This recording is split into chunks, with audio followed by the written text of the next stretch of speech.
अस्सलामुअलैकुम everyone, welcome to my new vlog. आज का व्लॉग है शजरकारी के टॉपिक पर और शजरकारी का टॉपिक बहुत ही मज़ेदार और बहुत ही अच्छा टॉपिक है, इसलिए मैंने भी इस टॉपिक के ऊपर व्लॉग बनाया है। शजरकारी के ऊपर हम सबसे पहले बात करते हैं कि शजरकारी का असल मतलब क्या है। शजरकारी का मतलब है शजर से मतलब है दरख्त, पौधा, और कारी से मतलब हम लेते हैं शजरकारी का पूरा मतलब अगर हम लें तो दरख्त लगाना, पौधे लगाना, अपने माहौल को खुशगवार बनाना, क्योंकि पौधे जब हमारे माहौल में लग जाते हैं तो वो हमारे माहौल को बहुत खुशगवार बनाते हैं। मैंने भी अपने घर का माहौल खुशगवार बनाने के लिए बहुत सारे पौधे लगा रखे हैं, जिनमें से एक पौधा आपके सामने है, ये वाला। इसका नाम है नारंगी का पौधा और इसको मैंने ज़मीन में नहीं, मैंने लगा रखा है एक गमले में।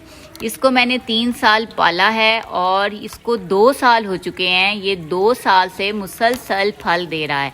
मैंने जो इसकी परवरिश की है उसका फल मुझे मिल रहा है। आप देखें, इसके ऊपर छोटी छोटी सी नारंगियाँ लग चुकी हैं और यही मेरी मेहनत का फल है। और अब जैसे ही इनका सीज़न आएगा ये फल पक के तैयार हो जाएगा और ये पौधा बहुत ही खूबसूरत लगेगा। इस तरह के बहुत सारे पौधे हैं मेरे घर में, जिनका मैं आपको आज नाम भी बताऊंगी, फ़ायदे भी बताऊंगी और आपसे कहूंगी कि अगर आपके घर में कोई स्पेस नहीं है पौधे लगाने की तो अपने घर में आप गमलों में भी पौधे लगा सकते हैं और किस तरह लगा सकते हैं वो भी बताऊंगी मैं आपको। दरख्त और पौधे इंसान का एक कीमती सरमाया है। इनके बेशुमार फ़ायदे हैं, मगर इसके साथ साथ इस्लाम ने भी हमें ये दर्स दिया है कि हम लोग घरों में पौधे लगाएं, शजरकारी करें, और बेवजह पौधे काटने से हमारे नबी पाक सल्लल्लाहु अलैहि वसल्लम ने भी हमें मना फरमाया है। तो इन सारी बातों को मद्देनज़र रखते हुए एज़ अ मुस्लिम भी हमारा फ़र्ज़ बनता है कि हम शजरकारी पे बहुत ज़्यादा फोकस करें और अपने माहौल को खुशगवार बनाएं और अपने घरों में, अपने आसपास खाली जगहों में हर जगह पे शजरकारी का इंतज़ाम करें और शजरकारी को अहमियत दें। तो इन बातों के साथ साथ अब हम चलते हैं मेरे पौधों की तरफ और मैं आपको बताती हूँ मैंने कौन कौन सा पौधा लगा रखा है और इसकी कौन कौन सी काइंड्स हैं और ये किस तरह हम बढ़ा सकते हैं, किस तरह से हम इनकी केयर कर सकते हैं। मैं बहुत इजी टिप्स आपको बताऊंगी जिससे आपको भी शजरकारी करना बहुत आसान लगेगा। सबसे पहले हम लोग स्टार्ट लेंगे न्याज़ बो के पौधे से। इसको सराइकी में पबरी का पौधा भी कहा जाता है। तो इस पौधे के बेशुमार फ़ायदे हैं। इसके पत्ते अगर हम लोग एक दफ़ा हाथ लगा लें तो तकरीबन 2 से 3 घंटे हमारे हाथों से बहुत ही अच्छी खुशबू आती रहती है। इसके साथ साथ न्याज़ बो का बहुत ही ज़बरदस्त सी एक चटनी तैयार होती है जो कि हमारे लिए स्टमक के लिए बहुत अच्छी है। ये पौधा बहुत आसानी से गमले में सरवाइव करता है और अगर आप एक पौधा लगा लें तो एक पौधों से सैकड़ों पौधे तैयार हो सकते हैं। ये अपने बीज से नेक्स्ट फर्दर आगे बहुत सारे पौधे तैयार करता है। अब आप मेरे न्याज़ बो के सेकंड गमले की तरफ आके देखें तो इधर मेरे न्याज़ बो के पौधे कितने बड़े हो चुके हैं। इधर मैं आपको न्याज़ बो का एक हैरत अंगेज़ बात बताऊंगी कि जब ये पक के इसके बीज तैयार हो जाते हैं तो ये इस तरह होते हैं। हम अगर इनको खोलें और इनके अंदर देखें तो इस तरह के ब्लैक कलर के सीड्स होते हैं। इनको अगर हम पानी में डिप कर देंगे तो ये बलंगू बन जाएंगे, जो कि बहुत ही अच्छे लगते हैं उसके अंदर शरबत वगैरह के अंदर।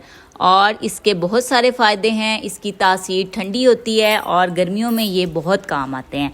तो ये जस्ट मैंने आपको एक पौधे के फ़ायदे बताए हैं हमारे घर में लगाने के। तो अगर आपने कोई और पौधा नहीं लगाना तो एटलीस्ट न्याज़ बो का पौधा अपने घर में ज़रूर रखें। और गर्मियों में इसका एक बहुत ही ज़बरदस्त सा फ़ायदा है, वो ये है कि इसकी फ्रेगनेंस की वजह से हमारे घर में मॉस्किटोज़ नहीं आते और जब मॉस्किटोज़ नहीं आते तो हम बहुत सारी बीमारियों से बच जाते हैं। तो चले आए, अब हम चलते हैं मेरे अगले जादुई पौधे की तरफ, जिसका नाम मैंने रखा हुआ है मैजिक प्लांट। जी, तो ये है मेरा मैजिक प्लांट, जिसको आप लोग इंग्लिश ज़बान में एलोवेरा कहते हैं, उर्दू में कवार गंदल, और हर ज़बान ने इसको अपना नाम दे रखा है, मगर मेरे घर में और मेरी ज़बान में आप इसको मैजिक प्लांट कह सकते हैं। मैजिक प्लांट कहने के इसके बहुत सारे रीज़न हैं। सबसे बड़ा रीज़न ये है कि आप एक पौधा लगाएं और जादू की तरह इसके बहुत सारे पौधे बन जाते हैं आपके पास।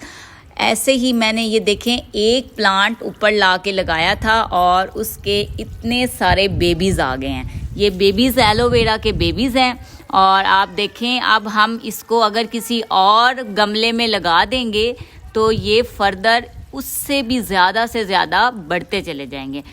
अब मैं आपको बताऊंगी एलोवेरा के बेशुमार फ़ायदे।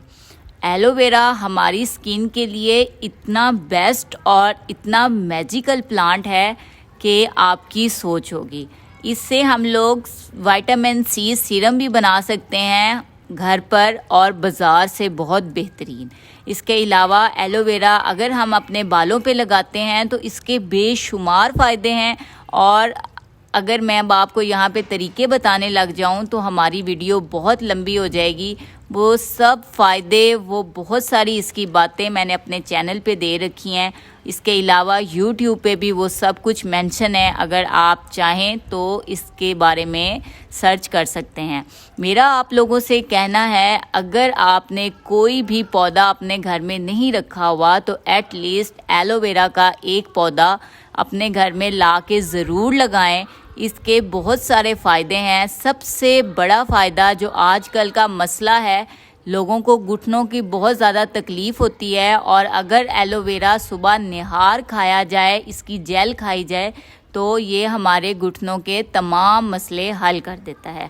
इसके अलावा बालों के मसले, हर बालों के मसले के लिए एलोवेरा की डिफरेंट रेमेडीज़ हैं, जो हम अपने डिफरेंट तरीक़ों से अपने बालों पे अप्लाई करें तो हमारे बाल दिन ब दिन बेहतर से बेहतरीन होते चले जाते हैं।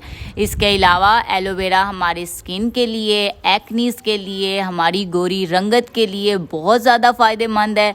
इसके अलावा एलोवेरा का सालन भी बनाया जाता है हमारे पाकिस्तान में, और इसके अगर हम लोग फ़ायदे गिनना चाहें तो मैं आपको पहले भी बता चुकी हूँ, वीडियो बहुत ज़्यादा लंबी हो जाएगी, मगर इसके फ़ायदे अनगिनत हैं जो कि एक वीडियो में पूरे नहीं आएंगे। तो मेरा आपसे यही कहना है कि एलोवेरा अपने घर में ज़रूर लगाएं। ये मेरा सेकंड गमला है, जिसमें मैंने जस्ट एक छोटा सा बेबी एलोवेरा लगाया था, और इसके मैजिक देखें कि इसने अपनी फैमिली कितनी ज़्यादा बढ़ा ली है। मुझे एक और गमला यूज़ करना पड़ा है, और अब ये इतनी ज़्यादा बड़ी सारी फैमिली बन गई है। एलोवेरा के वैसे तो बहुत सारे फ़ायदे हैं, मगर अगर आपके घर में बहुत ज़्यादा पौधे हैं तो आपको चाहिए कि अपने घर में उनकी केयर के लिए एक एलोवेरा ज़रूर लगाएं। ये मैं आपको बताती चलूँ, एलोवेरा की जेल अगर हम पानी में डाल के अच्छे से ग्राइंड करके अपने पौधों पे उनकी स्प्रे करें तो हमारे पौधे बहुत सरसब्ज़ और बहुत अच्छी ग्रो करने लग जाते हैं। इसके बाद हम चलते हैं मेरे नेक्स्ट प्लांट की तरफ। जी, तो ये मेरा थर्ड प्लांट है, जिसका नाम है इलायची का पौधा। वैसे तो इसके ऊपर इलायचियाँ लगती हैं, मगर अगर इसके ऊपर इलायचियाँ ना भी लगें तो इसके पत्ते ही इतने बेनिफिशियल हैं कि हम अपनी चाय में या किसी भी चीज़ में अगर इनको ड्राई करके यूज़ कर लें तो ये सेम वैसी फ्रेगनेंस देती हैं और वैसा ही फ़ायदा देते हैं हमें जैसा कि इलायची देती है। तो आजकल इलायची बहुत महंगी है, और आपको चाहिए अपने घर में एक गमला लाएं और आराम से इलायची का पौधा लगाएं, और इसकी खुशबू से भी आप लोग फ़ायदा उठाएं और इसके फल से भी आप लोग फ़ायदा उठाएं। हमारे घर में होते हुए ये पौधे हमें जितना फ़ायदा देते हैं, इसके साथ साथ ये हमारे लिए सदका जारिया भी बन सकते हैं। हमारे नबी ने इसके बारे में इरशाद फरमाया है, अगर कोई इंसान कोई पौधा लगाता है और उससे कोई इंसान या जानवर उसके फल से, उसके तने से या उसकी छाँव से फ़ायदा उठाता है, तो तो वो लगाने वाले के लिए सदकाए जारिया बन जाता है। मेरे घर का थर्ड कॉर्नर और यहाँ पे मैंने लगा रखी है गुल दोपहरी। इसको पंजाबी ज़बान में बूटी भी कहा जाता है और ढीठ बूटी कहा जाता है, क्योंकि ये ऐसे ही हो जाती है। इसके ऊपर कोई ज़्यादा आपको मेहनत नहीं करनी पड़ती, मगर ये आपको घर को बहुत ज़्यादा खुशगवार बना देती है, आपके घर के माहौल को, क्योंकि इसके ऊपर बहुत प्यारे प्यारे और अच्छे अच्छे कलर्स के फूल लगते हैं। वीडियो का टाइम बहुत ज़्यादा होता जा रहा है, इसलिए मैं जल्दी जल्दी आपको अपने पौधों से मिलवाती चलूँ। ये है पर्पल हार्ट। इस पे बहुत प्यारे छोटे छोटे से फ्लावर्स लगते हैं और ये मैंने अपने घर में खूबसूरती के लिए लगा रखा। इसके साथ ही खुशकी का एक पौधा जिसका नाम है कैक्टस, ये है हमारे घर में। इसे मैंने बहुत प्यार से पाला है और साल भर में इसके ऊपर सिर्फ एक फ्लावर लगता है और वो लगता है 14 अक्टूबर को, और इसको कहा जाता है कैक्टस प्लांट। इस प्लांट का नाम है बेबी सन रोज। इस प्लांट का नेम है मदर ऑफ मिलियंस। इसको पत्थर चाट कहते हैं, इसको ड्रायसीनिया कहते हैं और इस प्लांट को ड्रायसीनिया कहा जाता है और इस प्लांट को छांव में लगाया जाता है। इसको स्टार प्लांट कहते हैं। इसे स्टार प्लांट कहा जाता है। इसको ग्रैंडीफ्लोरा कहा जाता है। ये बाहर धूप के पौधे, ये है मेरा अंदर टीवी लाउंज का पौधा और इसको कहते हैं सिंगोनियम, और ये होता है छाँव में। आप इसको पानी में भी लगा सकते हैं, मट्टी वाला इसका कोई खलारा नहीं होता, और अगर आप चाहें तो इसे मट्टी में भी लगा सकते हैं। होप सो कि आपको मेरा ये व्लॉग पसंद आया होगा, जिसका टॉपिक था शजरकारी, और मैं चाहती थी आप डिफरेंट किस्म के पौधों से मिलें और उनके फ़ायदे जानें, ताकि आपके अंदर भी ये शौक़ डेवलप हो शजरकारी का। इसके साथ ही मेरा व्लॉग एंड होता है। अल्लाह हाफिज़।